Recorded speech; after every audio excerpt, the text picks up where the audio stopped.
Greetings. Happy Thursday. Thanks for tuning in here today, live and on demand on BlazeTV, radio, and podcast. I am Steve Deace, Todd and Aaron McIntyre here with me as well. We have great news for you to lead things off. Rachel from Friends is now older than Wilford Brimley was when he filmed Cocoon. Happy Thursday. 888-900-3393 is the number. Steve at stevedeace.com. That's how you can email the program. That's DEACE. You can also like us on Facebook. Follow us on Twitter at Steve Deace Show. And don't forget, if you're looking for free stuff, clips from the show to sample and share, youtube.com/Steve Deace is how you can do that. Coming up here on a Thursday at the bottom of the hour, we've got 3 non-political questions. We're going to kind of kick back and ease up because next hour's Theology Thursday is going to be some serious theology. And it may require us to even get a little bit more nerdier than Theology Thursday already implies will occur. All right. So if you are an absolute Theo nerd, this week's Theology Thursday is going to be for you. All right. But before we get to all of that, here's an update and a rundown from Aaron about what happened while we were away. What happened while we were away, brought to you by an amorphous hodgepodge of insanity. But that's not really any different from any other day, is it? We'll start out west, shall we? A couple of bills making their way through the legislatures in some mountain states are turning heads this week. First, a committee in Colorado's General Assembly put the kibosh on a bill that would mandate medical care for babies who survive abortion. The bill would have fined doctors $100,000 if they did not provide medical care to babies born alive after an attempted abortion. Secondly, in Utah, a Senate committee in that state unanimously approved a bill that would decriminalize polygamy. Out east, a Pennsylvania elementary school girl with Down syndrome had the police called on her by her teacher after she made a finger gun in the classroom. Administrators at the school questioned the girl after they determined that her actions appeared threatening.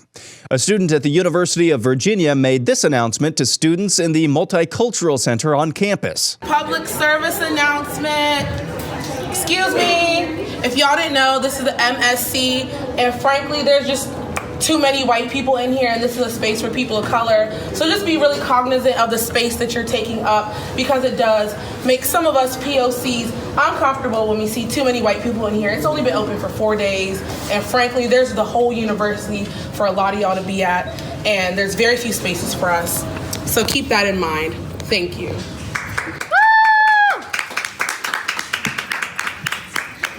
Congresswoman Ayanna Pressley said this. The year is now 2020, and here we women are, still in so many ways, not fully free, still shackled. In addition to pay discrimination, we face pregnancy discrimination, discrimination in the criminal legal system, sexual and domestic violence, and inadequate health care access. Noted anti-Semite Linda Sarsour is back out there saying stuff. Palestine is a human rights and social justice issue.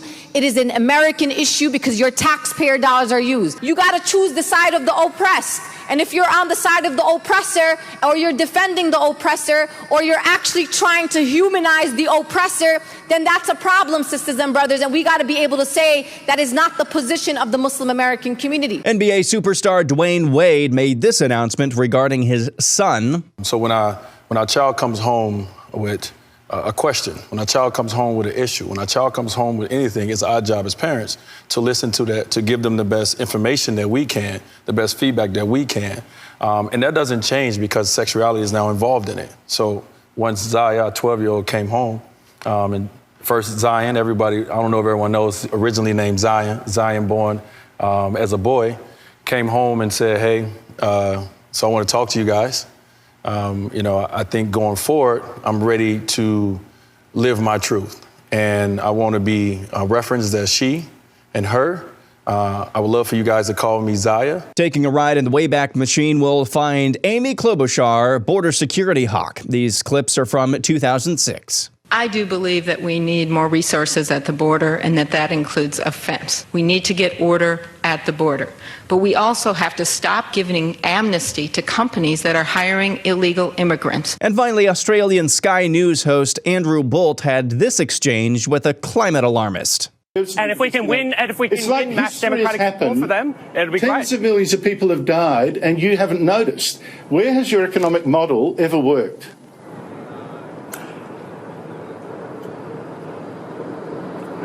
And that's what happened while we were away.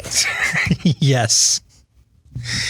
Oh, I love it. Let's make sure we let you know that Aaron's montage is brought to you by my pet cap's new obsession, Rough Greens VitaSmart. Did you know that a lot of the dog food that we're serving today is dead, just like the food we are serving ourselves? Why? Same exact reason.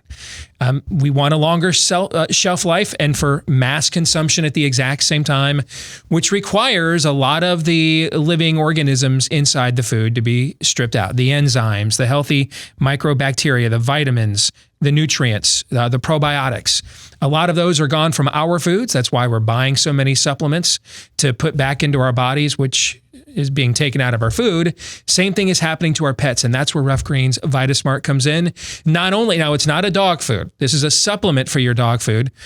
And not only is it loaded with all those good and healthy things, but apparently it is absolutely delish because my dog inhales this stuff every single day. So if you want to know what it looks like when your dog becomes obsessed with a product and one that is good for them as well, check out Rough Greens VitaSmart, and here's how. roughgreens.com, RUFF is how they spell it. roughgreens.com/blaze. That's roughgreens.com/blaze, or give them a call at 833-693-6433. Pardon me. Again, that's 833-693-6433. So I want to play a game with Aaron's montage this morning, okay? And I'm going to ask you guys the same question about several of the issues that Aaron has raised in his montage. Because I want us to have we've done a ton because of New Hampshire and Iowa. We have done a ton of policy or political wonk stuff the last couple of weeks. Unavoidable. It's been number one on the issue spectrum. And we warned the audience at the beginning of the year. Some of you will love it, some of you won't, but this is a Super Bowl level event in this line of work. And so we're going to have to get wonkier with politics in 2020 than we probably have the last few years. Okay. But let's do a bit of a worldview reset and set the wonkiness aside for the next few minutes. You guys game for that? Yeah. Sure. I would like us to go through several of these applications and manifestations of what I would call a pagan or leftist or progressive worldview, but I repeat myself, okay? And I would like for you guys to help our audience, and I'll chip in too if you'd like.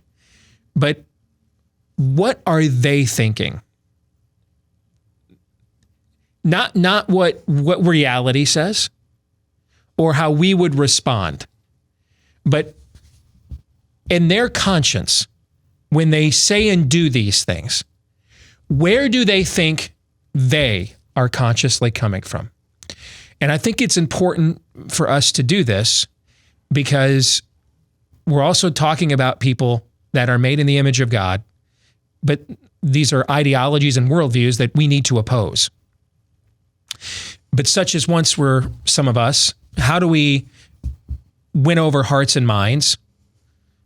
And I know this is not popular in my line of work, but it doesn't make it less true. We are about to lose the generational battle. And I think that the old model of, and we've talked about this for years, we just, turn out the quote unquote silent majority. This election and the last one, we probably bled all the blood. We're going to bleed all the blood that's left in that turnip. And we've got to start now winning people over. We got to add to our ranks. And the premise that these people are beginning from goes a long way towards determining, I think, whether or not they're winnable. And so that's why I want us to look at several of the issues that Aaron highlighted today from the perspective of the people that are saying and doing things we would find either insane or morally reprehensible. Where are they coming from? You guys game to do this? Yeah. Let's go. All right. Let's take it from the top in Colorado. Tell me what you guys think. And we don't have to make everybody one composite. It could be a couple of different variations of people. All right.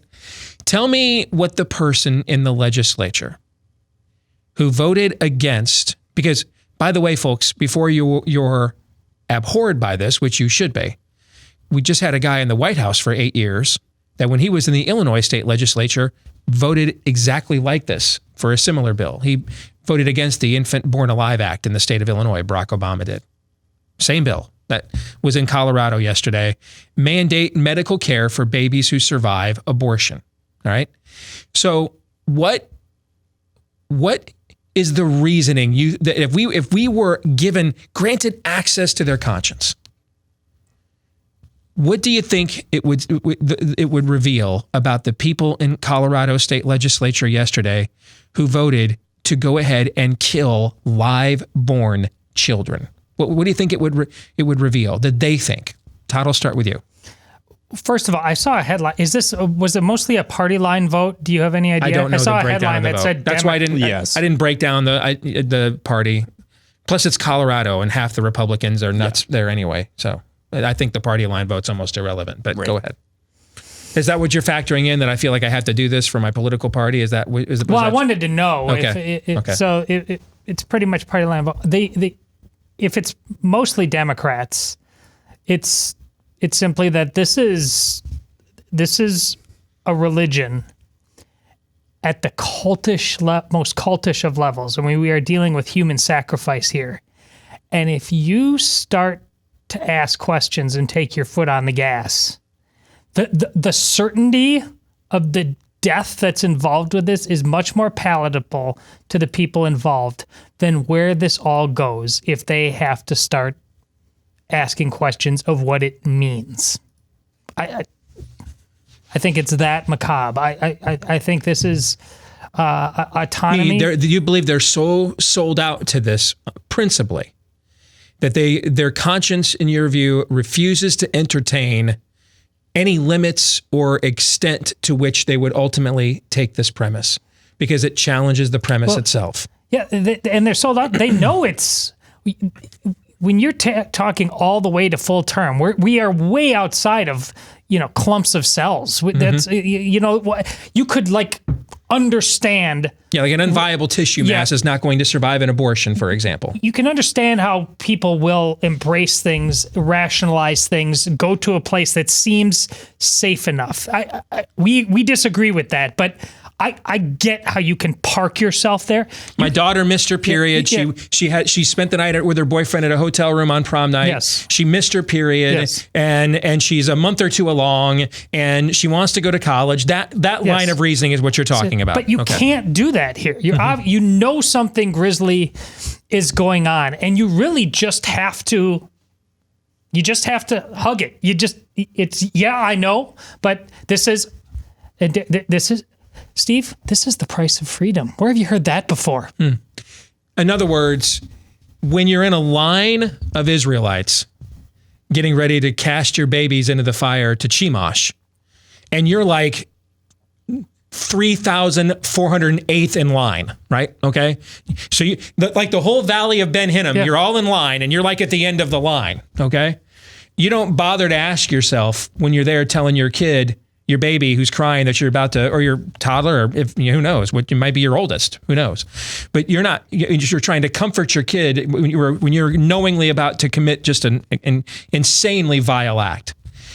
You don't bother to ask yourself, man, I'm way back here in the line. Exactly how many children does Chemosh need? Is that kind of what you're just mind-numbingly wait for your number to be called and you know what? All right, my turn. Here's my kid. You just mind-numbingly go with the flow. But there's also safety. Yeah, but that last part is as weird as it increasingly keeps getting, there's still safety in that line. If suddenly you step out of line, you see what happens in this culture. They will turn on you and throw They'll you cast in the you into the fire to Chemosh next. Yeah, make an example out of you. Okay.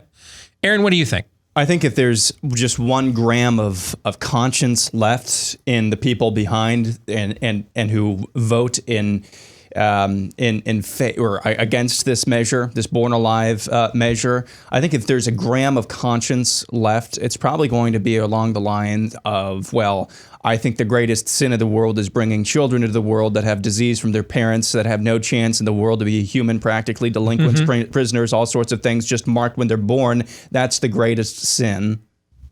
I think that's probably... Thank you, Mrs. Sanger. Yes, that's probably what they're thinking. Very, very, very cold-hearted pragmatism. Now, as Todd noted, though, increasingly those objections that sound kind of fuzzy, warm and fuzzy, as those are stripped away and you're left with 0 grams of conscience left, all that we're going towards right now in this culture, so far gone, I just want a body count. Kill the kids. I just want a body count. Because we're going towards that. Because we have won the debate, and now we're forcing them to say, yes, that kid, we know it's a kid, kill it anyway. And remember what Aaron said yesterday, and I've commented on before, it's the hatred of the other. As bad as this is, at least I'm not a Republican.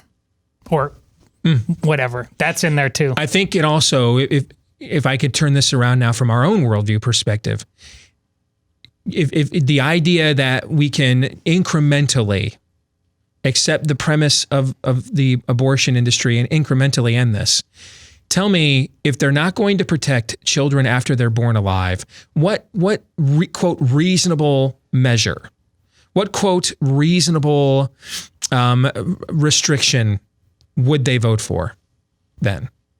If they're willing to say, we will kill the child that's live birthed that we can actually see, touch, and feel, tell me then what incremental measure you believe they would go for the child that they cannot, is still in the womb. Do you know the answer to that? I'll answer it for you. None. It's none is the answer. That's the answer. So we've been negotiating against ourselves for the last, on these sorts of bills for the last 47 years now. And that's why the killing continues. All right, let's, I'm not going to ask you about the situation with Utah decriminalizing polygamy, because the reality is it's a logical thing to do. There isn't a world, there's really not a worldview issue here. If you're sitting in the state of Utah or any of the other 40 or 50 states, and you're permitting 2 dudes, or you're permitting a dad to get married to his son because they're now attracted to each other, and they don't, and I mean, right? I mean, if by what measure would you possibly restrict this? I cannot think logically of one. There isn't one. Similar to, the legalization of porn is essentially you're saying by what measure would you not then want prostitution legalized? They're the same. The difference is somebody busted out a camera. So if I grab a woman on the street corner and then in the middle of it, the cop rolls up on me in the middle of the act of my car, but I bust out my camera phone and start filming it, and she says, "Hey, he's paying me for this and it's art," I can't get arrested, right? Right. That's the same thing, right? Okay. Because if the only difference is there's a camera depicting the event. So, but it's still strictly transactional. Everything else that is still taking place in prostitution is taking place in the pornography industry. It's just that there's a camera present and there's an incorporated being that's called a production company instead of a pimp. But it's exactly, everything else is the same. Can I just make one comment on this? Yes. Real quick. Let's see. Politico, June 30th, 2015. No, polygamy is not the next gay marriage. Let's see. Chicago Tribune, July 1st, 2015, from gay marriage to polygamy. Let's see. Time Magazine, June 30th, 2015, same-sex marriage, polygamy is not next. JSTOR, this is from, I don't know what year, but it's an academic journal. Polygamy as a red herring in the same-sex marriage debate. Shall I go on? No, I think that's perfect. And that's well done by you. And it's why I've told you guys for years, if you're a listener and viewer to the show, the reason leftists and pagans hate slippery slope arguments is they're the only undefeated argument in all of human history, because we've been on a slippery slope since Genesis 3. All right. This thing we call creation, humanity, has been on a slippery slope since Genesis 3, like 10 minutes into this thing, okay? Like since 10 minutes in, all right, we've been on a slippery slope. And that's why slippery slope arguments never fail. They always win. They're undefeated all through time in memoriam. And that's why the people that want to push against norms hate them and want them banished and call them infantile because they can't beat them. All right. And it goes back to the piece that I wrote for USA Today when I was still a columnist there, right after the first gay marriage ruling. And I went after the court and I went after the Rainbow Jihad for being haters and bigots. I mean, why are you denying my multiple marriage? Not to mention, there's a far longer, if we want to be historically accurate about it, there is a far longer and distinctive history of polygamy throughout human history and even throughout Judeo-Christian history. So the church has never argued about whether to mainstream homosexuality until like 20 years ago, like never in 2,000 years. Like the Greek Orthodox Church wanted to burn Rome to the ground, and Rome wanted to help the Muslims sack Constantinople. Okay, the Protestants wanted to fry Mary, Queen of Scots. She wanted to behead them. And they never disagreed, though, about homosexuality. Keep that in mind, all right? They killed each other over when is Christmas, or should we have it? They killed each other over when is Easter, and should we have it? They killed each other over which calendar to use, okay? Straight up, folks, they did. But they totally agreed that, what an Indian and outie is. This is not, and by the way, it's not a debate in the church anywhere else in the world except here in the Western Hemisphere. Nowhere else in the world is this a debate in the church except in the Western Hemisphere, and only in the last couple of decades. But do you know what has been debated and is still being debated in some places? Polygamy as an institution. That has a long-standing history. All right? David, Solomon, Abraham. So, I mean, to me, I think if you're going to loosen if we're going to loosen the bonds on that, I mean, if I'm a polygamist, I think I got a raw deal. I mean, at least I've actually contributed something to church history for the in the last 2,000 years. I should have gotten my marriage with exceptions of ruling. I should have gotten mine first. I should have gotten my virtue signaling first. So there is no rational reason to oppose this. There isn't. So there's no point in figuring out what the other side of the viewpoint of this one is, because this is actually the logical extension of a viewpoint that is actually expressed by a lot of people, quote unquote, on our own side nowadays. Anyway, so there's no rationale to debate this. So let's move on.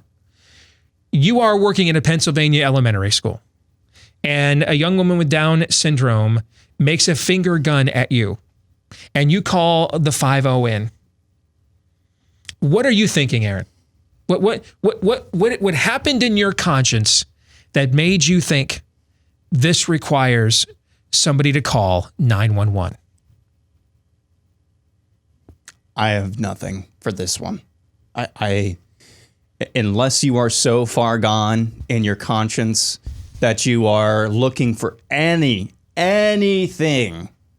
in order to involve yourself in the issue of gun violence, as it were. Unless you're just looking for any excuse to embed yourself into a story, I don't know in what universe. Take away the fact that this young girl, this elementary school girl, had Downs. Take that away, and any kid in elementary school makes a finger gun. I don't know what you're thinking. I really don't. And then on top of that, not only calling the 5-0 on this young girl with Down syndrome, administrators also backed her up and questioned the girl about this. I don't get how you can be that far gone, but apparently it's possible. There's one of two things going on here. Okay. I've met people that seemingly are reasonable, but when it comes to the issue of guns, they say if a police officer comes into a coffee shop where they're there and they see the gun, they just get all nervous. It's a trigger warning. It's just, it is see? Pun. Yeah. Pun, a bad pun. Are they They're triggered. They are. Okay. Right. So it could be that, but also, and it happens a lot in educational circles, forget conscience, period. They are utter apparatchiks in terms of, hey, we have a no tolerance policy, and they can't think through. They don't want to think through. They just want to, and it's that line we talked about, throwing kids into the pit of it. I just need to stay in line. And this is part of it. And they've been so worked over about, pop psychology that's in the schools and things like that. Hey, I saw a gun and just got to put it in the system and process it. So it might even not even be like conscience in the level it might be the absence of conscience altogether. Just I'm a rule follower. I love the use of the term apparatchik. A few years ago, I just endeavored on my own to bring agate prop back. Just to bring sexy back with agate prop. I'm going to do that this year with apparatchik, especially with a Soviet likely to be the Democratic nominee for president. That's that was well played. So this is just simply a gun makes me lose my damn mind. Basically, that just okay. Even a finger gun, any manifestation of weaponry whatsoever causes me to lose my mind. Right? Exactly. Okay. So the University of Virginia student who is warning the white folks that have come to their multicultural center that they're taking up too much room, and they get to dominate every place else on campus, and this is just for the colored people. I think that was the acronym she used, right? Them POCs. to get out. People of color. Thank you. People of color is what I meant. Okay, POCs, people of color. Because that's not dehumanizing, referring to yourself as initials, like that random. I'm POC number 1556. Yes. Yeah. So I'll go to you first on this one, Todd. What's going on in her mind that made her think? Because I remember when the first thing of political activism I saw when I was at a major university, when I was at Michigan State University, is because I couldn't get into Michigan, is there was a candlelight vigil, Take Back the Night. And it was a feminist group that was holding it. And it was about speaking out against, rape culture on campus. But they banned men. And I was like, this didn't make any sense to me. Because who's doing most of the raping, I would guess? Who? The men. Yeah. So, I would think you'd want to get all the male support for banning of, for rape bad you could possibly get. But no, they didn't want any men showing up at the actual rally. This strikes me of a similar vein. Yeah. I would think the white people are who you'd want there in the front row, right? The message is for them. Of course. But progressivism ultimately depends on infantilizing people for as long as possible. It does, at an emotional level. And you know that by what you see. When she's done saying it, when she sits down with that grin on her face. Listen, we all been. This is a very human thing. I emoted, therefore I am. Well, but yes. Remember when you were young, and you don't even know the specifics of why it happened, but you're old enough now that you did something and you took joy in the suffering of others. We've all done it. Sure. That's our sin nature coming through. Yep. And this is why it's in the Catholic Church, the second grade, that age of reason, that when we have communion at that age, you can start to discern right from wrong. We've all done that. Adults do it all the time. She's one of them. That's an infantilized enjoyment of making other people suffer. And it's done at this highbrow college level with whatever the intersectionality du jour is. But that's all she's doing is enjoying messing with people and making them feel bad. That's it. Yeah. And that's the reason why I let that video play out to the end to see her face. I'll just say this from Titania McGrath talking about this morning. Martin Luther King dreamed of a future in which the population would be strictly segregated according to skin color. In order to overcome racism, we need to make that dream a reality. Well played. From one of my absolute favorite Twitter accounts. We'll come back. 3 non-political questions. You guys did a good job staring into the mouth of madness. Stay tuned.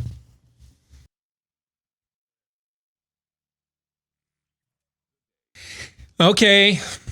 Reality check. How's that New Year's resolution going to eat right and lose weight? Well, if you're struggling we may have a reason or a helpmate for that resolve. And it's called Riduzone, developed by doctors and backed by 2 U.S. patents. Riduzone is the only FDA-accepted product that includes OEA. That's the naturally occurring molecule that helps you feel full faster and burns stored fat while reducing your calorie intake at the same time.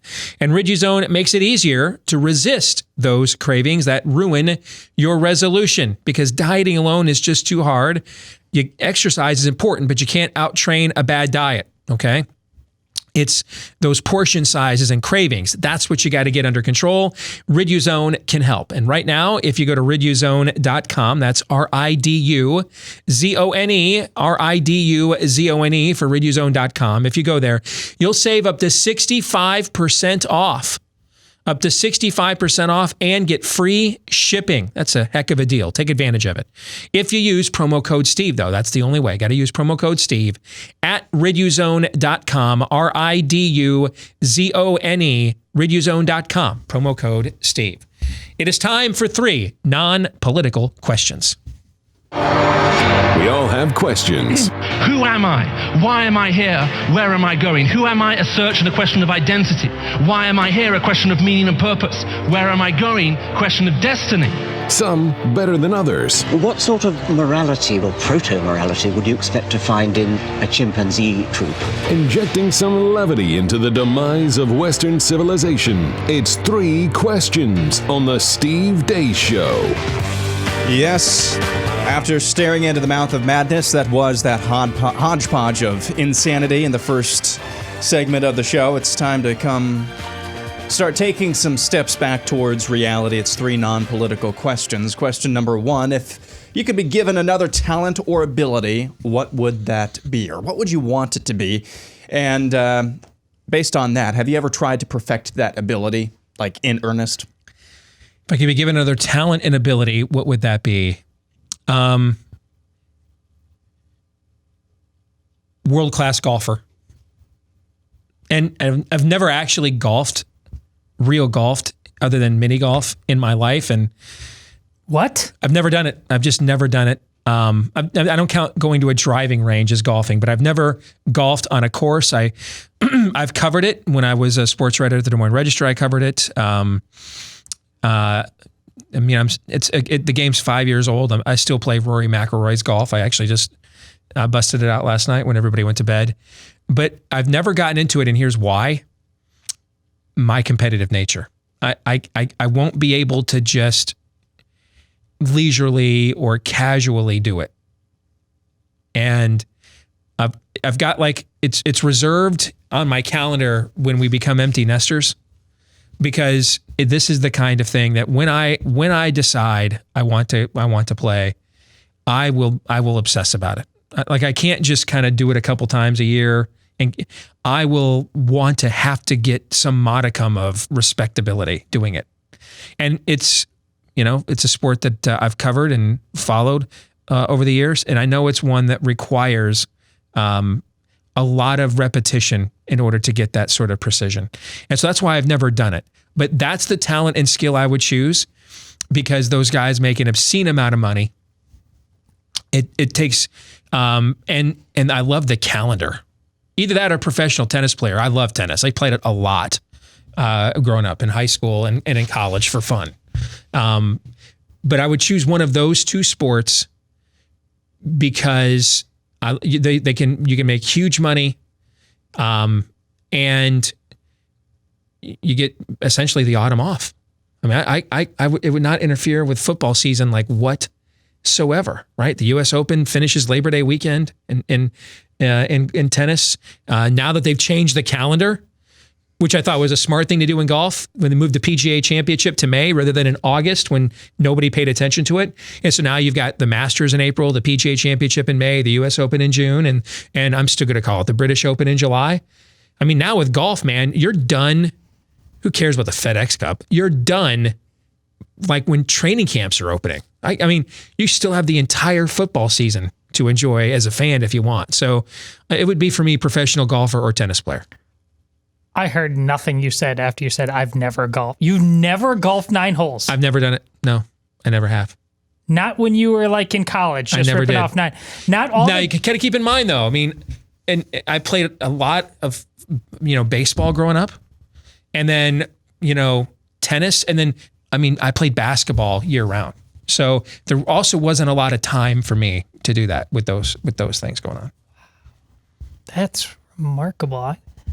I would choose carpentry, and plumbing and electrician and all that.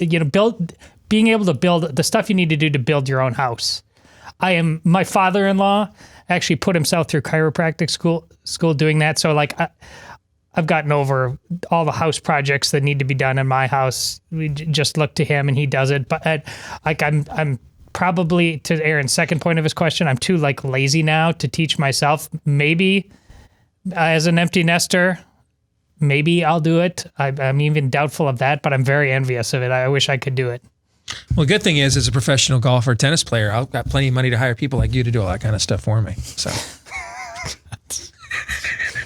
I would say piano. I wish I could play the piano. That'd be cool. And I kind of can, just not at a high level. I took lessons for like a year, and a funny thing happens when you don't practice as much as you should. Your teacher doesn't want to teach you anymore. It's funny how that works. I know it's crazy. But I wish I could play the piano, because anything with frets or keys, it's so much more fun to play than violin. And I broke out the violin again this week because my wife has never heard me play, so of course I got to play for her. And I used to be really, really good at violin. It's not a fun instrument to play, guys. It's a terribly hard instrument to play. Zoe tried playing it a few years ago. It's ridiculous. It's hard. It's ridiculous, yeah. But anything with frets, but it's rewarding once you get it down. But I tried playing some of the more advanced stuff that I used to be able to play, and it's let's just say either my violin has gone or my pitch has gone in my ear, and so piano would be fun to play. Question 2, spring training, getting started up for baseball. Would you rather be A, the most prolific hitter in the history of baseball, B, the most prolific pitcher in the history of baseball, or C, be on the most World Series winning teams in the history of baseball? I've always been the kind of guy, I would rather, I'd rather be on a championship team if it was up to me. Like I can't imagine the frustration a guy like a Dan Fouts, or let's use an even, I think, better example. A Karl Malone, who's number 3 all time in the NBA, but no championships. And that's what most people remember, by the way. Most people probably don't even know Karl Malone is number 3 all time in the NBA in scoring. They know him primarily as arguably the greatest player that never won a title. Imagine if you're Dan Marino, you get there your second year and you rewrite the record books at a time where you could commit felonious acts against receivers and not get a flag. And he threw 48 touchdown passes, right? And you're probably thinking, man, I'm gonna get here, 4, 5, 6 more times. Never got back ever again. And I gotta think that when you're that great at something, that missing piece, that empty spot on the mantle just has to grate on you. So I would rather be on a team that won a lot of championships. I've just always been the guy. I'd rather have that ultimate success, because that's also how my ego operates as a guy. Like I don't, you guys, can we let's let the audience behind the scenes here a little bit to answer this question. You guys okay with it? Okay. We don't how many times in the 5 years now you guys have worked with me? It's been about 5 years now, hasn't it? About that long? I think I'm in my 6th. Okay. I think.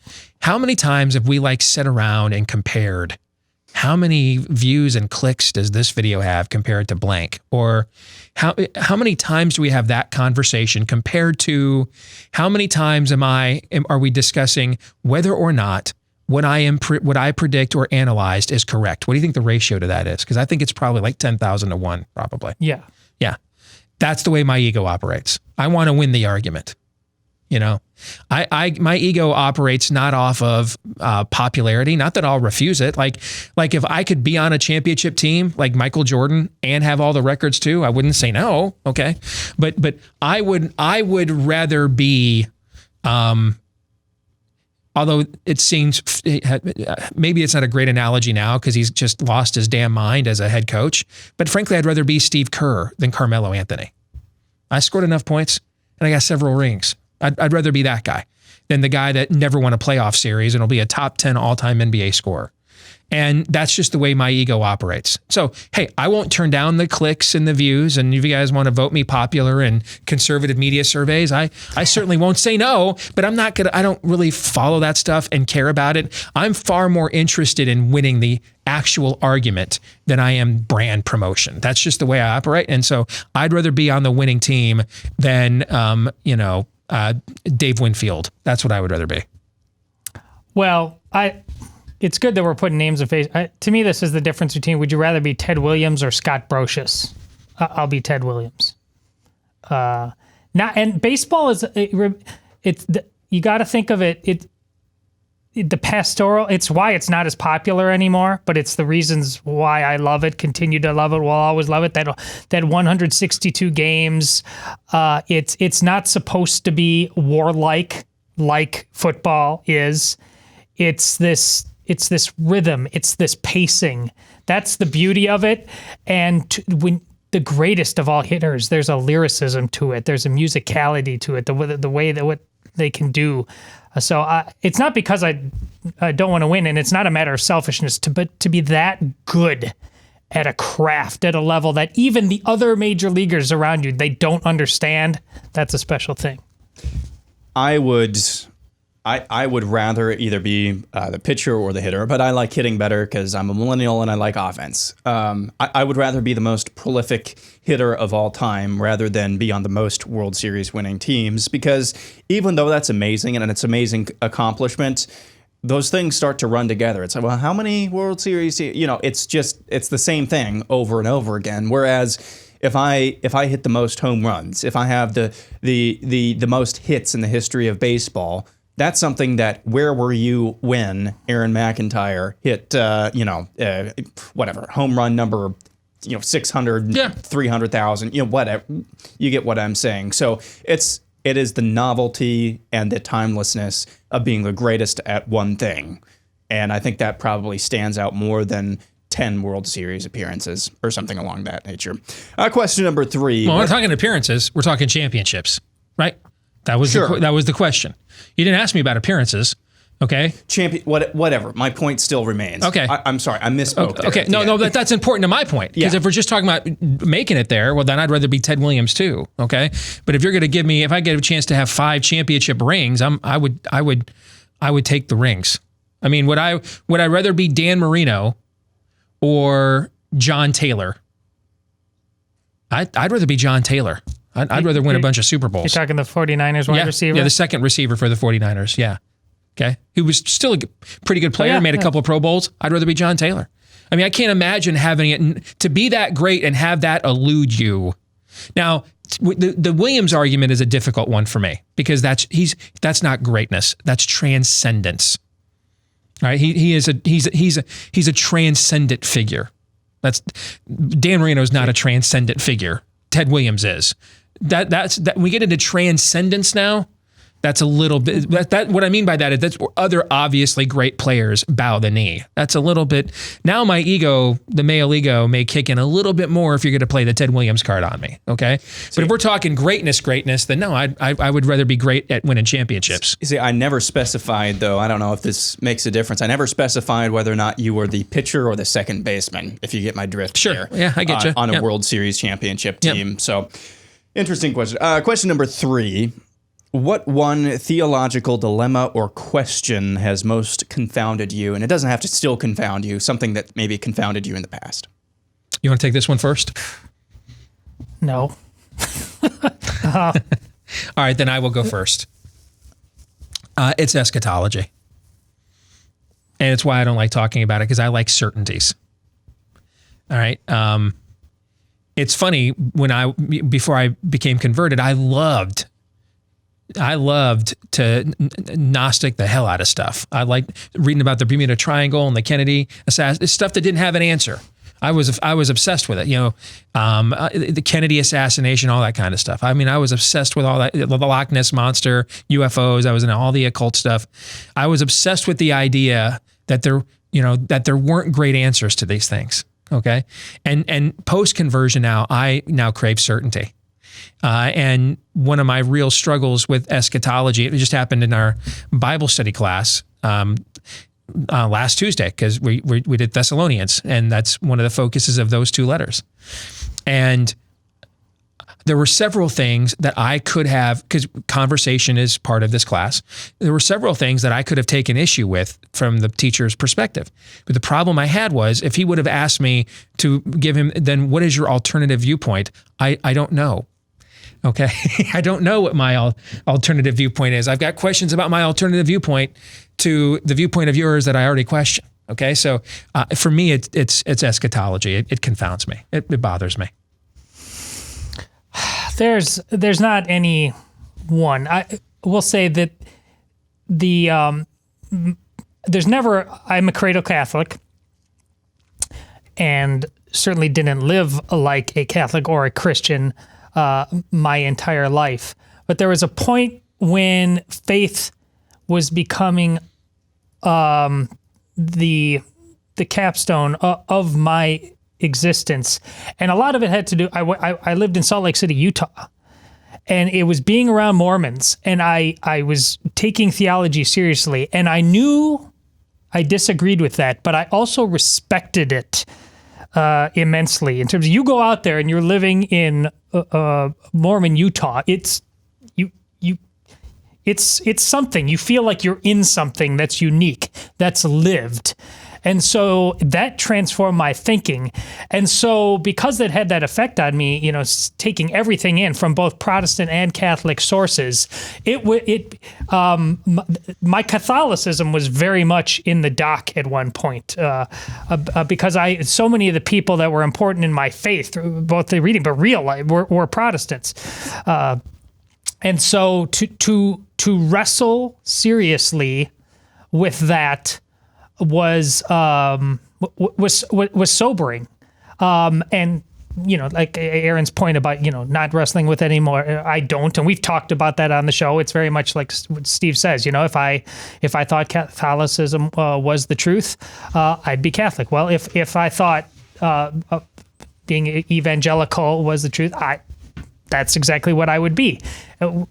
We differ, yet here we are, and we do this show all the time. But it's the kind of thing that with worldview, it'd be fascinating what the Catholic Protestant conversations would be in this day and age if we lived in a society where we weren't debating innies and outings anymore. Mm-hmm. Where would we go? Because we laugh sometimes. Would we be killing each other over that again? We'd have to have those serious conversations again. Yeah, absolutely. Yep. Yeah, I think for me, and it's not really even from a philosophical or theological perspective, it's never really been that big of a dilemma, but it's the old adage of, why does God allow good or bad things to happen to good people, or good things to happen to bad people? And for those of you listening, I'm using air quotes around good and bad people.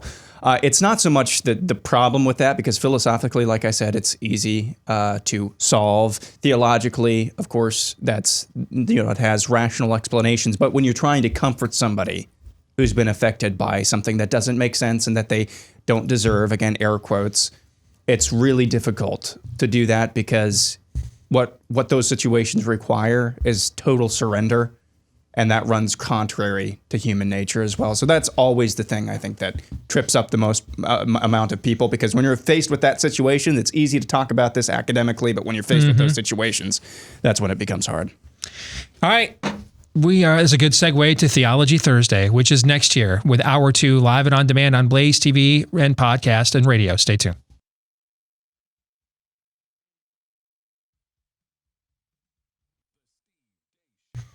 And we are back with Hour 2, live and on demand on Blaze TV, radio, and podcast. I am Steve Deace, Todd Erzin, and Aaron McIntyre here with me as well. If you do listen to us, by the way, via the podcast, we appreciate you every bit as much as those that are tuning in live. Thank you for carving out some time to listen to us when it's convenient for you. We appreciate that. But please, we'd appreciate it even more if you'd consider leaving us a 5-star review on the platform that you podcast from. All right. The more of those we get, the more the algorithms promote us and help us to find new people like you, which makes it more likely that we're going to get to continue doing this show and things like Theology Thursday for you. All right. Thank you to thousands of you that have already done these for us. Please, if you like the show, 5-star review wherever you podcast from. If you've already done one, consider, I don't know, doing 7 or 8 more. I don't know if the algorithms count those, but I can think of one way to find out. All right. So please consider doing that for us if you haven't done so already. Part 1 of Theology Thursday, because I think this conversation is going to probably take an entire hour. Part 1 of Theology Thursday brought to you by our friends over at Home Title Lock who want you to not turn out like Deborah. Her home was stolen. Not talking about thieves stealing the stuff in the home. The home itself was actually stolen from her. The FBI actually has a name for this. It's called home title theft. It warns it's one of the fastest growing white-collar crime waves in the country. And this story is why we protect our home with Home Title Lock. Stories like this and why we urge you to do the same thing. Criminals found Deborah's title online. They filed fraudulent documents claiming they owned the place instead. And then it gets even worse. Deborah ended up getting evicted from her home. $85,000 of equity, gonzo, just gone. For a lot of Americans, that's a key part of their retirement. It's their emergency fund. It's their savings, and it's the biggest investment most Americans will ever make, and that is the purchasing and owning of their own home. And Deborah had hers taken away because she didn't have Home Title Lock. So if you want to make sure and find out first things first, has my home already been tampered with and targeted? Here's what you need to do. Go to HometitleLock.com, register your address to see if you're already a victim and you don't even know it yet. So do that first. And then sign up to help protect the legal title to your home so that you don't end up like Deborah. And just to get you started, they'll offer you 60 risk-free days of protection. 60 risk-free days of protection at HometitleLock.com. Again, that is HometitleLock.com. So we're going to continue this series we started on Theology Thursday. And this has been, this is based off of what my wife and I are doing at our home church right now, which is we're taking a New Testament class, and it's like a seminary level class. You get it now like seminary entry level class. Similar like if you when you took like AP English in high school. You can get like English 101 credit in college. You weren't going to get like a master's degree off of that, okay? But it gave you a college level course to get your feet wet, see what you were really getting yourself into, and that's what this class is from a Bible study perspective. It's New Testament 101 at a seminary. If you went to seminary, you could get accredited that you've already taken this level and move on from there. And part of this every week is we have to write a paper. And there's a choice. You're always given the option of writing about something that you choose, to focus on, or you can write one of the questions that are chosen for you. And this week, I wrote one of the questions that was chosen for me. I think we started this 2 weeks ago. Was this the first time? I think the first two I decided to, kind of go my own way. Yes. This will be the first time that I chose one of the questions. And when we made the decision to do this for the show was the week that I had to write this paper.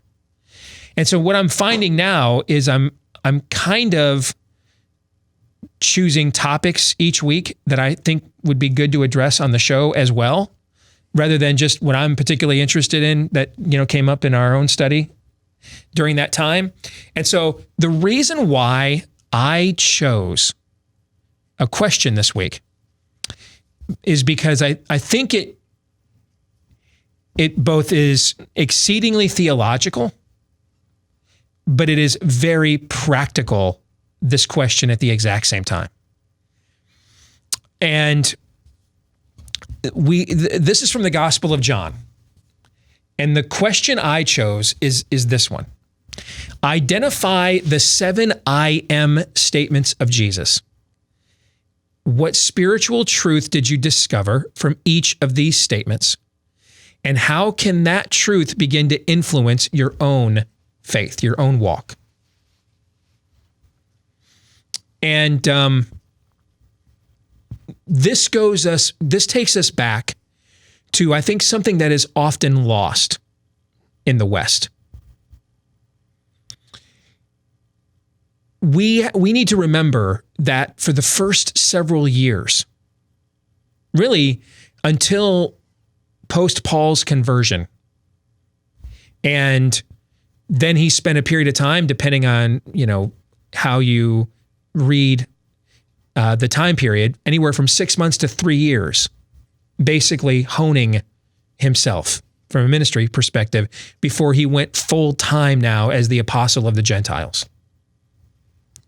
So there is and for people that don't know what that means, Gentile means a non-Jewish person, all right? And in the scriptures, the people are divided into you're either a Jew or you're a Gentile. So the Gentiles are just all non-Jewish people, okay?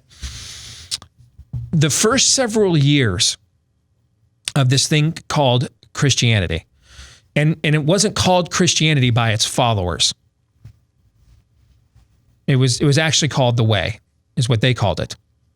And sometimes it was called Christianity almost in a mocking tone early on. And then the first time that they are formally referred to as Christians is in a place called Antioch, is where that formal title that they embrace on their own is given in the scriptures. That's in Syria or Turkey, I believe. Syria, okay. This is a uniquely Jewish argument. The Jews are the only people that care about it. The Romans don't care. The Gentile world largely doesn't care about this because it doesn't really intersect yet with its vested interests. Rome only cares when it gets in the way of Rome's vested interests, but it has no other dog in the fight per se. It doesn't care. It doesn't care if your Jewish family is divided over whether Yeshua of Nazareth, with a questionable birth line from when he was born and when his parents got married and everything else, okay, whether this guy is the son of David or the Messiah or not is irrelevant.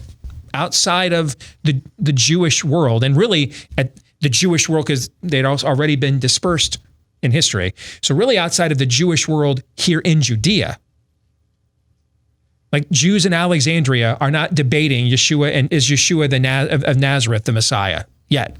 Not doing it yet. Okay? This is a uniquely Jewish argument in Judea. These are the only people that care about this, really, from the premise standpoint. Other people are maybe being made to care because it spills over into their neighborhoods or socioeconomic or geopolitical standing. People like Pontius Pilate. But so they're being made to care, but it's circumstantial. It's not personal. It's not relevant beyond hey, this is in the news and now it's in my neighborhood. What do you think? Or what are we gonna do about this? It's not relevant on an intimate level. And you see the uniquely Jewish debate surrounding the identity of this figure, Yeshua. You see it in these I am statements. And it begins by the use of the statement I am from the beginning anyway, to denote yourself this. One of the things people will say, what you're going to find with Christianity in the Bible, and I say this as a former scoffer and skeptic, is that the vast majority of the criticisms have no merit. That's because most of their criticisms are ignorant and uninformed. There are legit criticisms and difficulties. We just discussed a few of them right before the end of the hour. Yeah. Why do bad things happen to good people? How do I actually live out? That was yours, right, Aaron? Yep. Okay. How do I actually live out this thing? Because if you're a Roman Catholic and you have a ritualistic system and sacramental system that's supposed to constantly remind you the price of your faith that was paid at the cross, and so the practical living it out all is that rate's pretty high, right, in the Catholic experience, and yet you're struggling with how do I actually live out this stuff that I believe, right? Yes. I'm struggling. I'm in. Can you imagine for those of us that are Christians doing political activism, why eschatology could be problematic? Because shouldn't that factor into some of your strategy a little bit? Right? I mean, if you think there are two kingdoms. If you have the amillennial Augustinian view, a city of man and a city of God, and that they will simply coexist and coincide next to each other to some extent, like two magnets with dueling, D-U-E-L, polarities, fighting for gravitational dominance. But they will largely coexist next to each other until the Lord returns to settle the account, ultimately. You might view your expectations to be, well, let's be reasonable here. There's always going to be weeds in the crops. You see what I'm saying? Yeah. There's going to be a certain level of I want to be as fair to all these views as I can. Maybe resignation's not the right word. How about acknowledgement? Is acknowledgement fair? A certain acknowledgement that there's certain things this side of Eden we probably can't accomplish no matter how hard we try. Is that fair? Yeah, you won't be prone to having utopian leanings. Okay. Yeah. All right. So if I have that kind of an eschatological view, that would certainly impact the way I would see my political activism. Things like lesser of two evils mean something different to me than it might mean to somebody else. Is that fair? Yeah. If I have a premillennial view, and I think no matter what we do, that ultimately history is heading to a cataclysmic conclusion. That no matter what we do, things are going to get demonstrably worse. It's just a matter of whether it happens in my lifetime or not. And if I've read the signs of the times and think it will happen in my lifetime, eat, drink, and be merry. Yeah, well, that's one option. I was just going to say that you might have that one option.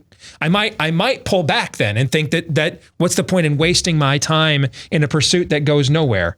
Or I might be willing to make all kinds of compromises because I think time is running out and I'm trying to do the best I can with the time that I have. I could go to one of those two extremes. If I have this viewpoint that the church is triumphant ultimately in history, and that is what ushers in Christ's return, a post-millennial view, that will impact my eschatology as well, or my activism as well. It compelled Puritans to become pilgrims. It compelled Puritans to say, why sit here and continue being persecuted and fight for the purity of a church that I really don't think is legitimate anyway, when I can just go somewhere else, start all over again and do this the right way and get on a rickety boat and come to a place, called Plymouth Rock. All of those various viewpoints, I think uniquely, all of those viewpoints have been dominant in the history of the Christian church. And no matter what your vocation is as a believer, your faith can be impacted by which one of those you adhere to. But I think it can uniquely impact you if you're politically engaged. Because one of the things you're trying to do is either conserve or change the course of history, right? Mm-hmm. And so if you have a particular view that is either very highbrow or very dim or somewhat meh, it is what it is. Yeah, I mean, that's going to have an impact on how you're going to do your political activism, what you think is achievable, whom you should align with, right? Yeah. And so since activism is my full-time job and has been for over a decade, that maybe gives you a further explanation as to why I'm so confounded by this subject. Because I also run into people that have all these various viewpoints. And I've at various times in my career needed to align with all of them at once or one more than the other. And it can be frustrating. It can be frustrating dealing with folks who sincerely believe in an eschatology that essentially drives a car with the gas and brake pedal pushed at the same time. I used to kid my premillennial friends about that. Then I would kid my post-millennial friends with, well, you guys think the church is triumphant in history, but like nobody's ever good enough to support. And so your Facebook avatar is just John Calvin every election. No one's good enough. No one is. So the church triumphs, but yet no one is good enough. That makes no sense to me. I don't understand it. I don't. But then with the amillennial view, you can fall right into, well, when in Rome, real quick. Need to be real careful with that. I think this is a somewhat unfair criticism, but you did have the two, because Luther was an adherent of the two kingdom view, right? And so which country did he come from? Germany. Well, one of the things that is often discussed from a theological standpoint, because when you see demonic evil manifest itself on a systemic cultural level, it becomes, and it doesn't just become something we are aware of, but it becomes state certified, like we saw with the rise of Nazi Germany. Where was the Christian church at this time? Well, one of the things that's been debated over the years and over the decades is, well, it was heavily infused with this two kingdom theology, and it went too far, and it just kind of decided, well, you know, we can put an iron cross right next to the cross because that's the city of man, and we're in the city of God. Now, I mean, I'm not doing ex post facto blame. I'm just saying that you get an idea of where, for me, because activism is my calling, you can see why eschatology is a confounding topic to me, because it certainly does impact your view of things. Make sense? Yeah. So it's not that there's not legitimate criticisms about Christianity. It's just in the Bible. It's just that the ones that are often uttered are terrible and easily debunked. One of the ones you'll hear is Jesus never claimed to be God. And that's just simply not true. Okay. In fact, here, and one of the things I've said to folks who have said, well, why do you believe that Jesus was God? Why do you think that, you know, that's inherent to your Christian belief? Well, because there's several books of the Bible I have to essentially just make my own unilateral decision to ignore or banish to come to that conclusion. And the Gospel of John is one of them. And so when Jesus says 7 times here in the Gospel of John, I am, this is not just like, you know, these are his favorite articles and prepositions. Or he just wanted to, you know, I got to diagram these sentences later, and I just want to use the fewest words possible with the simplest terms because diagramming's hard. No. This is a phrase that is chosen purposefully because he's not talking in the real time.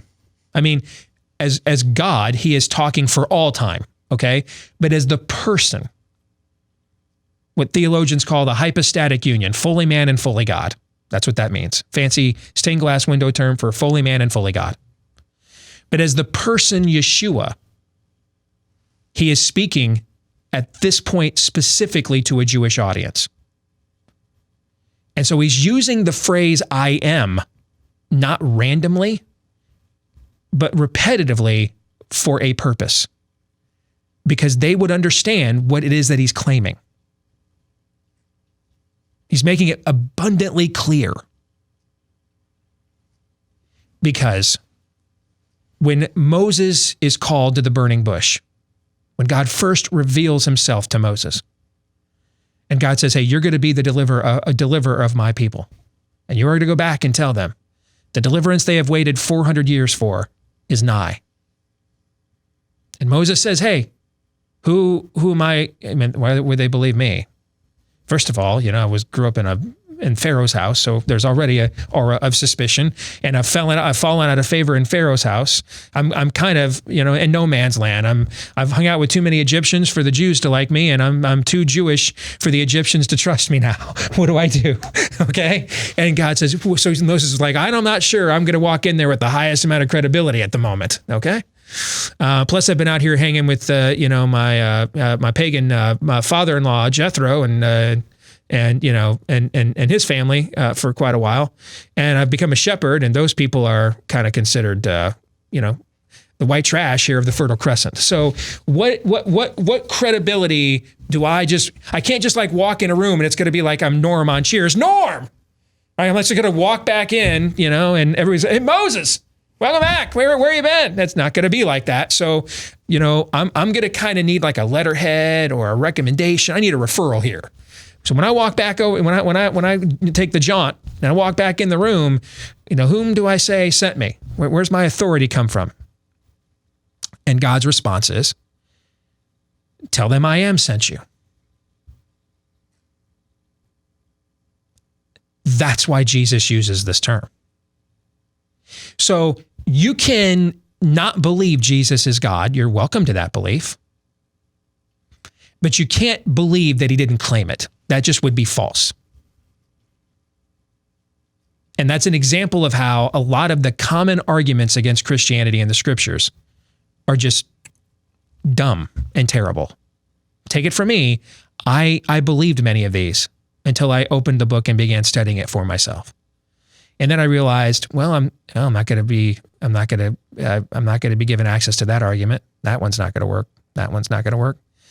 That one's really dumb. All right, so I'm going to have to come up with new ones. Okay, so when you want to bring arguments to us, we love them, but bring new ones, not ones that are easily dismissed.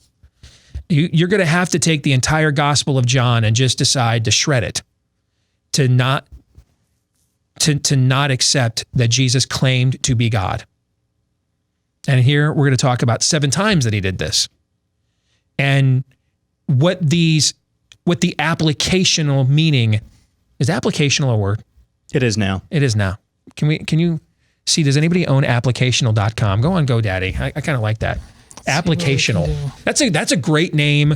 Isn't that kind of a hipster name for a Bible study podcast? Oh, This is applicational. You're listening to Applicational.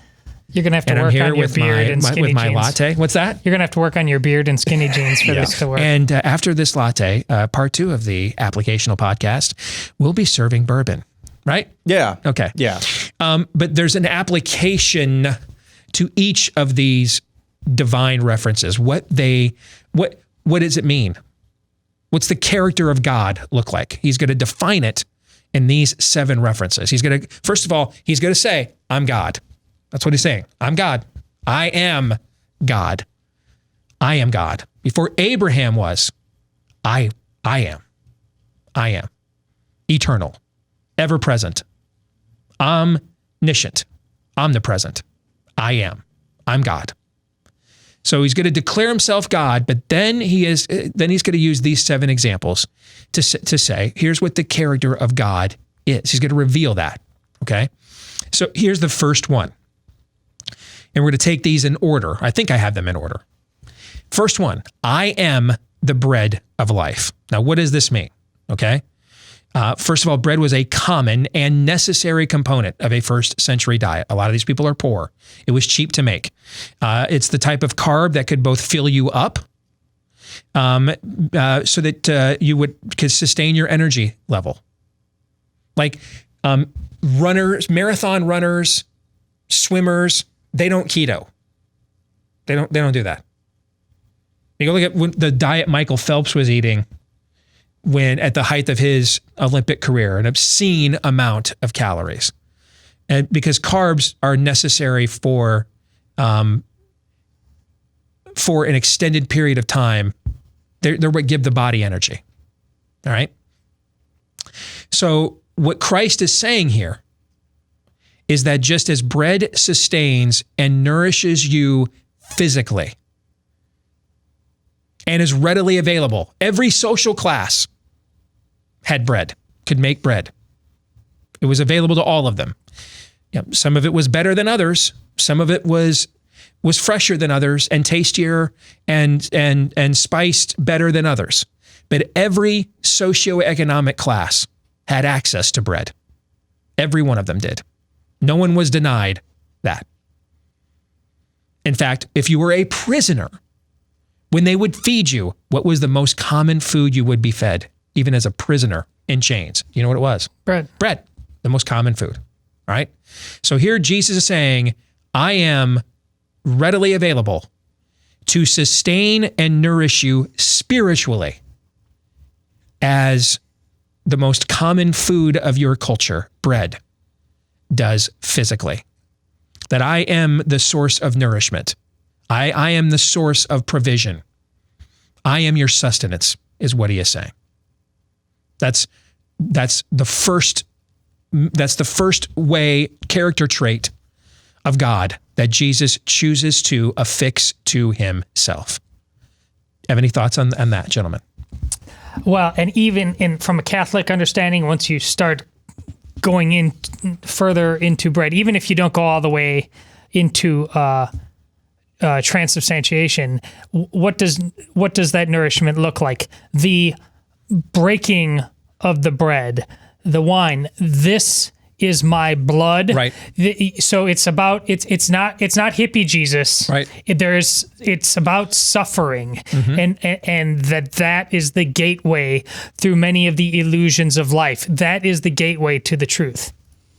Yeah, and that obviously fits in with the character of God as well. I mean, I believe it's in Matthew 8. So the order of priorities here, both physical, the allusion here, both physical and spiritual. I am your sustenance first and foremost, and you see this all over scriptures. And the example that I thought of is from Matthew 18. When your brother sins against you, don't go to the temple and offer sacrifice first. Go to your brother and make things right first. So that first, the priority, again, is that you are sustained first and foremost on a human level and a spiritual level as well. And that's, again, that fits in, I think, with a lot of the character of God. All right. The second one. This one is going to require a little bit more of an explanation. We're up against the clock. Because when we hear Jesus say, I am the light of the world, this is why it's important to understand the historical context. And it's one of the reasons why when we do a Theology Thursday, I will often reset the point that this is really a uniquely Jewish argument, and we in the Gentile world have been grafted into it. Because this is a very specific reference that Jesus is making here. This is not there is a metaphorical aspect to it, but it's metaphorical in the direct reference that he is referring to here. Because he is attending at the time what is known as an illumination ceremony at the temple. And this was done during the Feast of Tabernacles. And in this ceremony, there was the lighting of the menorahs to remind the Jewish people of how God used the light from the pillar of fire to guide them out of the wilderness. And I mean, if you see artist renderings and things of it, it's incredible. I mean, you got to keep in mind, we don't have electricity here in the first century. So when it's dark, folks, that's why there was so much crime and everything else at night. Why a lot of times you wouldn't go out at night. Because when it was dark, it was dark. Like, I didn't really know what dark was until I did a mission trip in Haiti 6 years or 7 years ago. And that's it was like, this is like, it's dark here. I mean, okay. So now imagine the grandest structure in your community in the middle of that darkness is just in the most magnificent way possible is lit up. It would attract every eyeball. You could not miss it because it pierces the darkness. And that's what an illumination ceremony was. And that's what Jesus uses as a metaphor to refer to himself. He is saying that he is just as God used this pillar to guide the Jewish people out of the wilderness and the darkness, he is the light that will guide the whole world into salvation and out of spiritual darkness, that he is the light of the world. We'll talk more about that here as we continue on Theology Thursday, looking at the Gospel of John from my own Bible study in a moment. Stay tuned.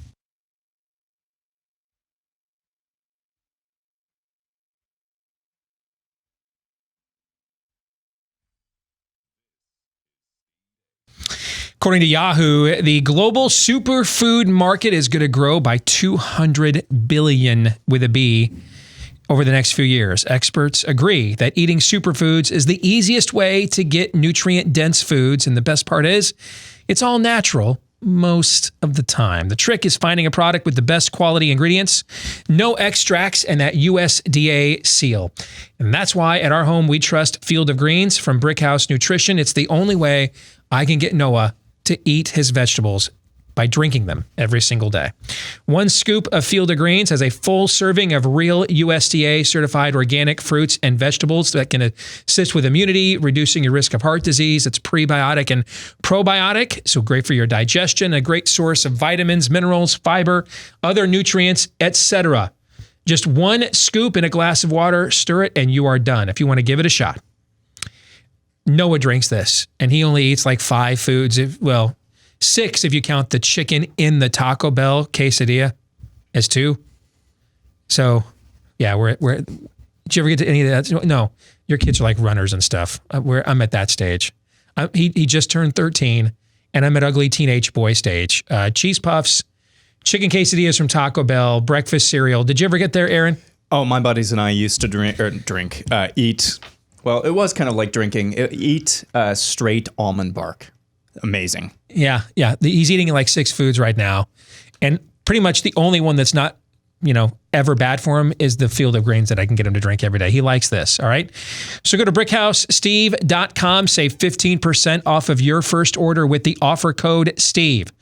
BrickHouseSteve.com, use the offer code STEVE for your order of Field of Greens. Get 15% off your first one with my name, Steve, as the promo code.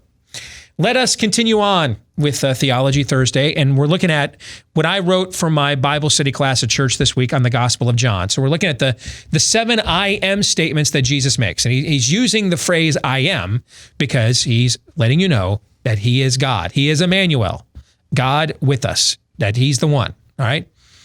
And he's saying this very specifically to make it very plain of who he is. All right.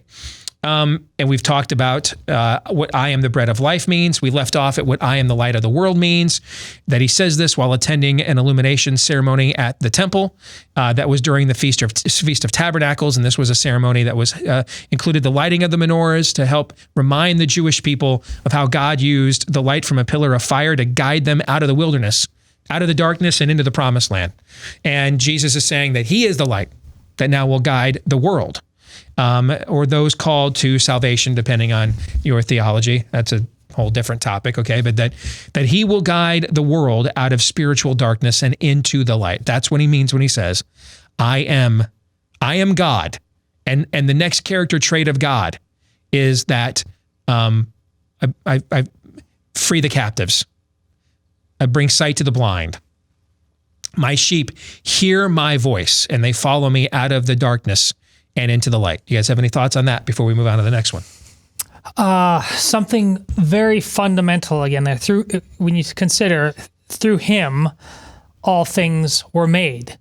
Well, we're talking about the light. We go all the way back then, and we're supposed to have parallels between the Gospel of John and the creation account. Mm-hmm. And there you are. Let there be light. Mm-hmm. But it's not until several days later where the sun and the moon were created to mark the fixed times. Right. So light is something independent of the orb that is the sun. It is the first thing. It is the fundamental thing.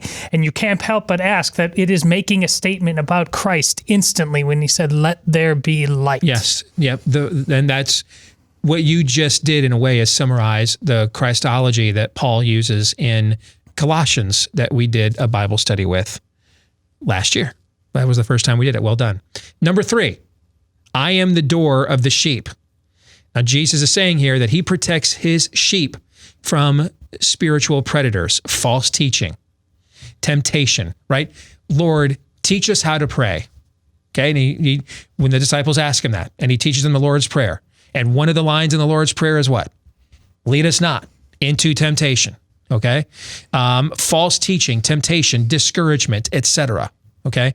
Just as the door to the sheep's pen protected lambs from physical predators, he protects his sheep, his spiritual sheep, us, his followers, from spiritual predators. So this is something God also is now. All right. So God is sustenance, provision. All right. God is the source, the guide. Okay. God is our protector.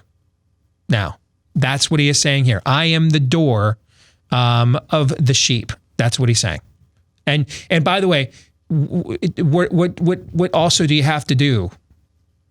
You got to get through a door to get to those sheep.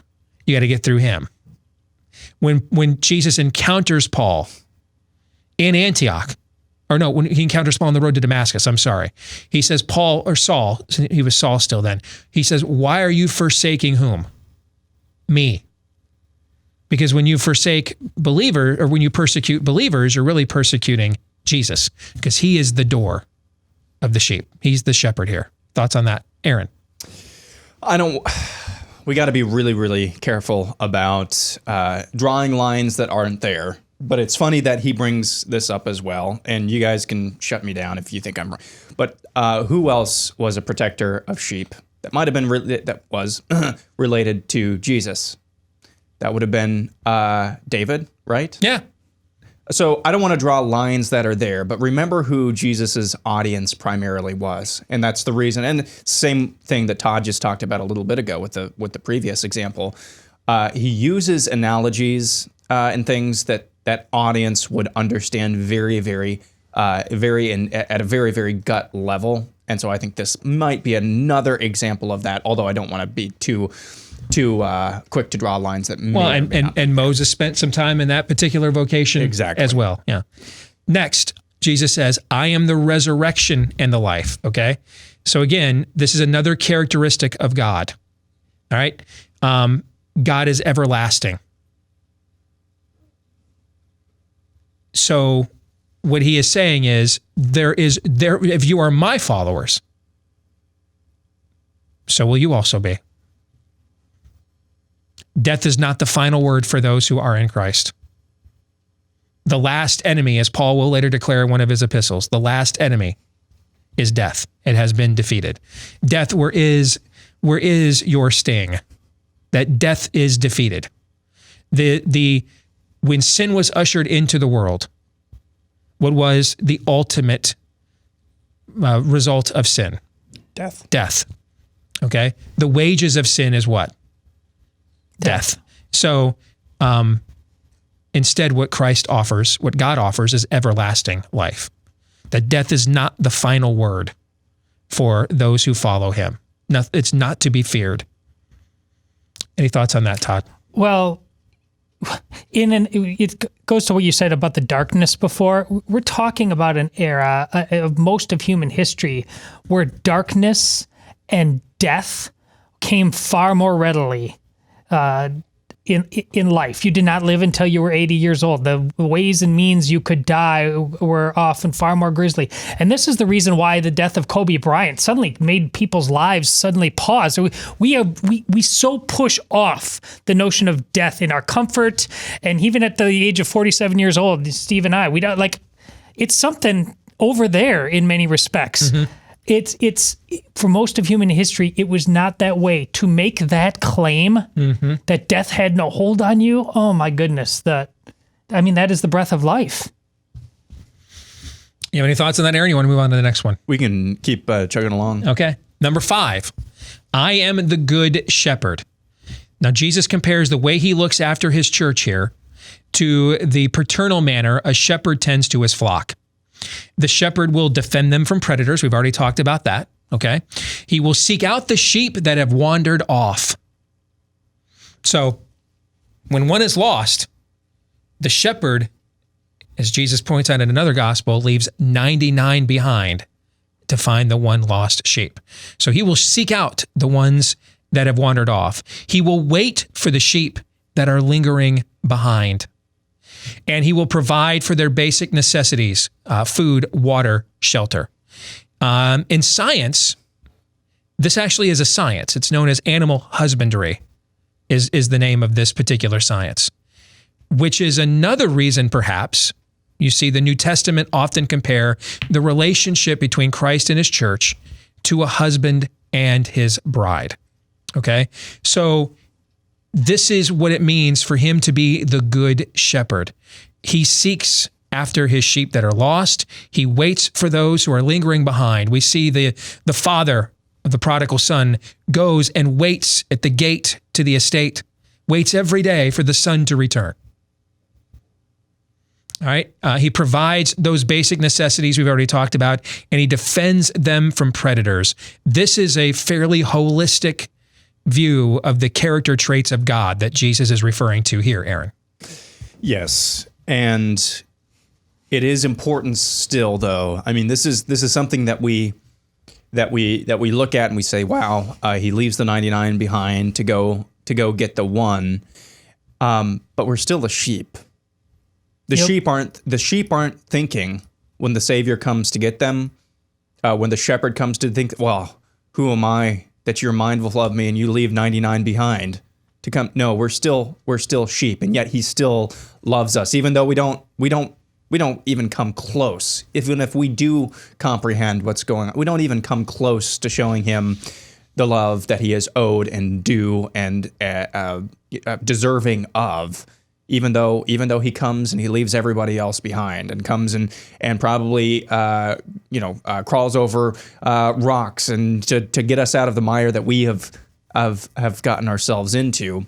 It's important to understand that is the level that our Savior loves us. That we're still sheep, and the dumbest mammals in the phylum ever. And yet he still leaves all the others behind to come get us. I think that's interesting. And this combined with going back to being the door, we're not free range creatures. When we are, we will meet our doom. This is a problem. When we are free range, we are eating from the tree of knowledge and good and evil. We are inventing reality for ourselves. We are meant to be penned in by the love and wisdom of God. And you know why? Because sheep are the dumbest mammals in the phylum, and that's what we are. That's why we need that. There's no evidence of that, though, Todd, anywhere. No, there's no evidence for the like the montage Aaron played about an hour and a half ago for the stupidity of humanity. And whatsoever. We're going to get to that in the overtime as well. Yeah. All right, number 6, and this is the most controversial one. All right, I am the way, the truth, and the life, Jesus says next. Now, one of the common references culturally of the Torah or the Old Testament was the way of life or the way. That was a common reference to that among the people. So what Jesus is declaring here, again, this is a uniquely Jewish argument. And it's uniquely Jewish among Jews in Judea. No one else in the whole world is having this debate yet. Just this one particular Jewish community is having it. And what Jesus is saying to them is he is resetting of how John 1 opens. In the beginning was the Word, and the Word was with God, and the Word was God. He was with God in the beginning. All things were created through him, and apart from him, not one thing was created that has been created. In him was life, and that life was the light of men. A shorter version of all of that is John 14:6. I am the way, the truth, and the life. Jesus is basically saying, I am the Torah. I'm the Bible. I'm the fulfillment of everything. I'm the law. I am the prophets. I am Proverbs. I am the Psalms. I am the fulfillment and embodiment of all that Moses said and wrote. I am the way, the truth, and the life. I am. I am everything you have waited all of these years for. I am it. I am the culmination, the manifestation of it. I'm what you've been waiting for. And what he says after that is why this becomes so controversial. That's controversial in and of itself, but what he says after that is no one comes to the Father except by me, is what he says right after saying that. And that's where it becomes very controversial. Now, the bad news for people who find that controversial is there's one religion on the earth that doesn't claim it is the exclusive way to obtaining completeness of some kind. It's called the Baha'i faith, and it tries to claim that everything is true, which means it's actually the most offensive by alienating all of them at the same time now. Okay, but everyone claims some form of exclusivity. Otherwise, what's the point of belonging? What if you're not really sure Buddhism is the way? Why the hell are you a Buddhist? Your religion's half-ass. That's your religion. I mean, if you don't believe Buddhism it brings you wholeness and completeness, then why would you join that? Do you know why you would join that? I do not. No. There's not. Are there any good reasons why you would? No. If you don't believe if you don't believe in Hinduism, then why would you be a Hindu? So this is not unique. The audience that Jesus is speaking to at this time is not offended by his exclusionary statement. That's not the part that's offending them. They're offended by the fact that he says that exclusionary statement pertains to him, that he's that one. That's the argument to them. Okay, they're not offended by the notion of exclusive truth. Their culture is the embodiment of it. Their civilization is the ambassador for exclusionary truth. They're not offended by that. They're offended that he's claiming that he's that exclusionary truth. That's the debate. Our culture is different. Our culture is debating that there's even exclusionary truth at all. Okay, before we get to which exclusionary truth is actually true, we don't even want to entertain that one. We just want to debate that there is no such thing as exclusionary truth, so that we don't even have to have the even more uncomfortable conversation later on. All right, and then the final one before we run out of time, Jesus says, "I am the true vine." And then these are verses in John 15. Jesus compares a relationship with him as that of a vine to a branch, that the vine is the source of an organism. The branches grow off of the vine, and as long as they remain firmly attached to the source, they will grow and eventually blossom. See that as produce fruit. But should those branches be snapped off, they can die, or should they lose a firm connection to the vine as they mature, they must be pruned for the health of the organism as a whole. Christ explains that firm connection comes from the way he lives through us, or what Paul later describes as Christ in me, the hope of glory, that he is that source that lives through us. Okay. For I am the vine, you are the branch. Those who remain in me will produce much fruit, but apart from me, you can do nothing. Can't do anything on your own. Or what Paul or Todd was just saying about free ranging out there, just kind of free roaming. I'm an open world. You know, I like open world gaming. I'm an open world Christian. I'm just kind of out there doing my own thing, right? That's kind of what you were talking about a minute ago. All right, we're going to run out of time. Okay, so I want to give you guys time to kind of share your final thoughts before we do. Who wants to go first? Well, camera's on you, Todd. It's challenging enough to go after one, not to pull a totality. This is basically why C.S. Lewis was into the Lord Liar lunatic approach to talking about him, why he would not trade in any nonsense because of these things. Jesus is telling his people from an early time exactly who he is, and not in highbrow Harvard law ways. That's the important. Ways that they understand the vine, the bread, the light. Again, that the culture immersed in darkness and death on a regular basis. It took some time because it was amazing, but he told them in a way that if you had eyes to see and ears to hear, you would understand. And that's a lesson for us all. That's why C.S. Lewis talked about Lord Liar lunatic. Stop with your modern fictions. He is who he said he was. Or he's not, but he's nothing in between. Yes. Aaron, you got about 30 seconds. The common thread throughout all of these I am statements is that our God is a God of life, and that each of these points to the abolition of what sin did to our human condition, or at least salvation from what sin did to our human condition. And that's a beautiful thing. It really is, just on its face, and that should give each one of us hope. Well, hopefully it wasn't too nerdy and it was somewhat applicational. We're going to stick around and do overtime for our Blaze TV subscribers. For the rest of you, we'll see you tomorrow. John 3:17.